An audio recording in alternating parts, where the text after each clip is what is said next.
Ya Nabi, salam alaika. Ya Rasul, salam Assalamualaikum alaika. warahmatullahi wabarakatuh. Sini beliau hanya mengupas 4 bab di dalam masalah wudu.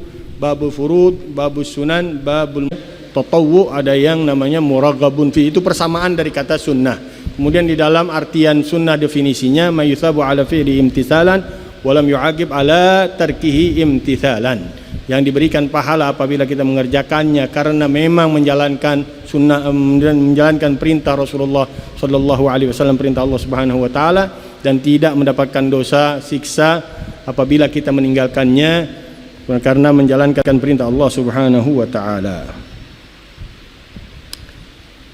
Al-wudu yang pertama di sini as-siwak. Karena dibahas di sini enggak ada pembahasan siwak, maka beliau memulainya sebagaimana pendapat Ibn Hajar.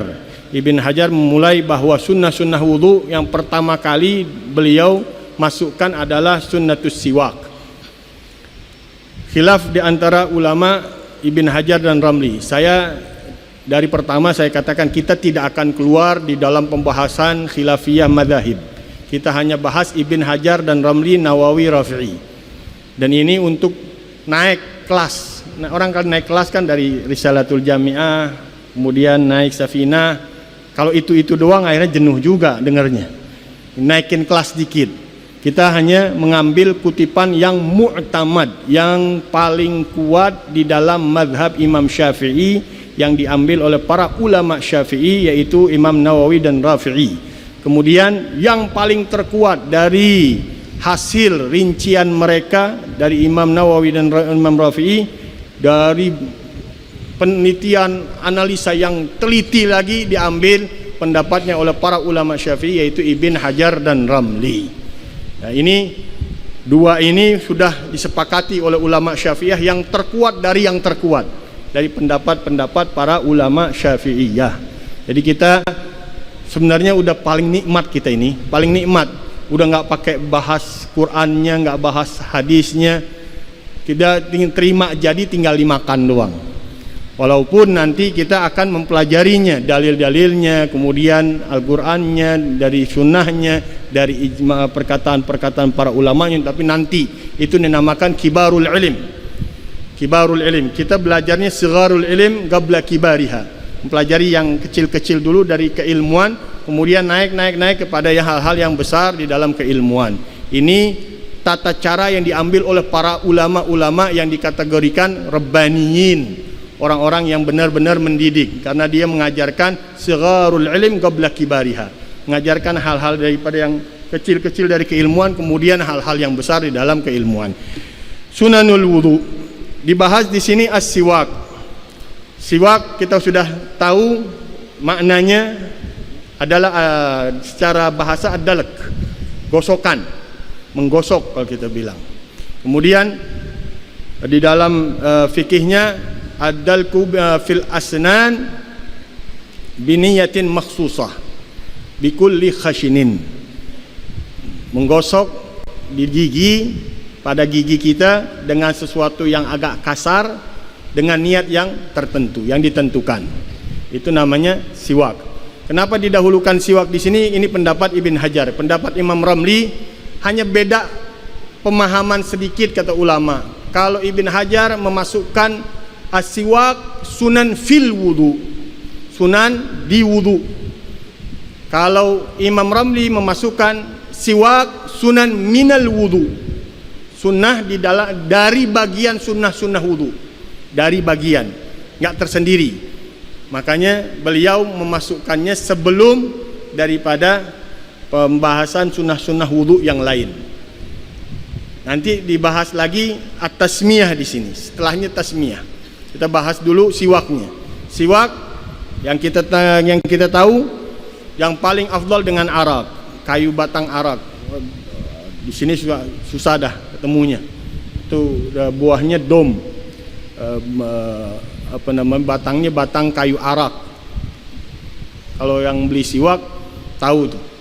Itu ada yang kering, ada yang basah. Yang afdalnya yang rotab, yang dari akar. yang masih basah. Kalau kering sunnah dicelupkan air supaya agak basah, supaya nggak kasar di mulut kita. Itu dari sisi urutannya. Al-araq, kemudian jaridun nakhl, batang daripada daun pelepah kurma, kemudian az-zaitun. Walaupun dalam hadis Rasulullah sallallahu alaihi wasallam, alaikum bizaitun fa innahu siwaki wa siwakul anbiya min qabli.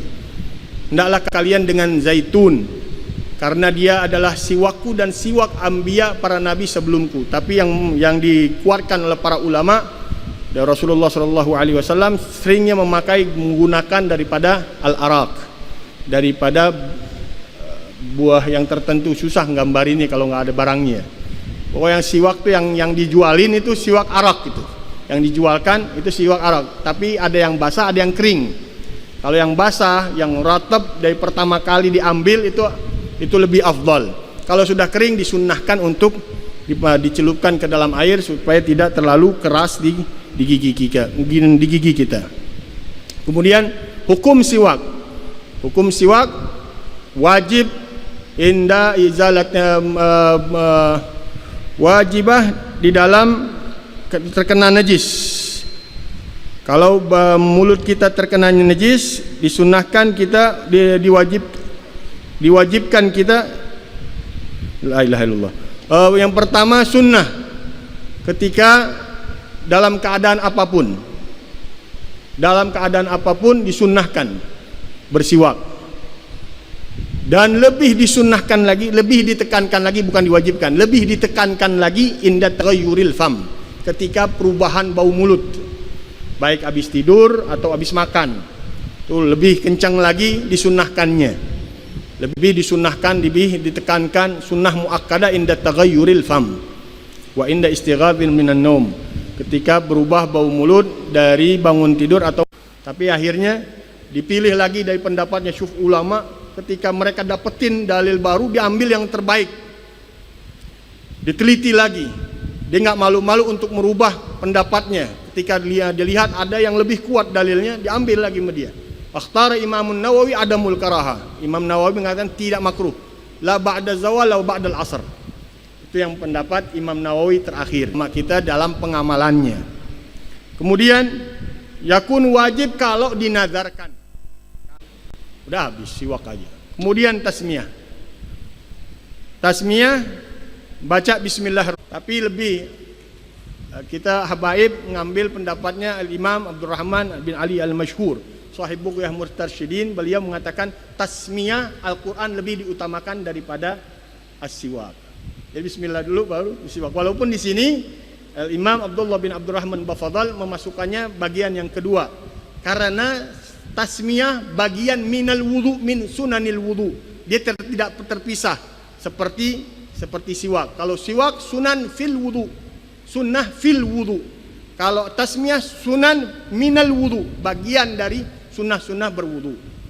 Makanya kalau bersiwaknya sebelum bertasmiyah, maka disunnahkan untuk membaca doanya, nawaitu siwakal masnunah fil wudu. Itu juga terpentingnya. Nawaitu siwakal masnunah fil wudu. Aku niat bersiwak yang disunnahkan pada berwudu. Pada berwudu, bukan dari berwudu, pada berwudu. Kalau dimasukkan ke dalam bagian sunan-sunnah wudu, nawaitu sunanal masnunah minal wudu. Aku niat sunnah-sunnah yang disunnahkan daripada berwudu. Masuk semuanya nanti itu. Sunnah-sunnahnya yang akan disebutkan nanti seluruhnya itu masuk juga siwak di dalamnya. Ini mudah-mudahan bagian siwak ini memang sebenarnya satu pembahasan, tapi di sini karena nggak dibahas, dimasukkan di dalam sunnah berwudu, akhirnya sempit ya penjelasannya. Mudah-mudahan waktu yang akan datang kita akan lebih jelaskan lagi lebih cepat, karena memang tidak begitu panjang yang lainnya. Siwak dan tasmiyah ini agak repot sedikit. Mudah-mudahan Allah berikan kita taufik dan hidayah untuk bersiwak, untuk membersihkan mulut kita, matharatun lil fam wa mardatun lirrabb, pembersih untuk mulut kita dan dicintai oleh Allah Subhanahu wa taala, diridai oleh Allah Subhanahu wa taala. Rabbi waffiqna bima tuhibbu minna wa tardah ya arhamar rahimin. Hadani Allah wa iyyakum ajmain. Assalamualaikum warahmatullahi wabarakatuh.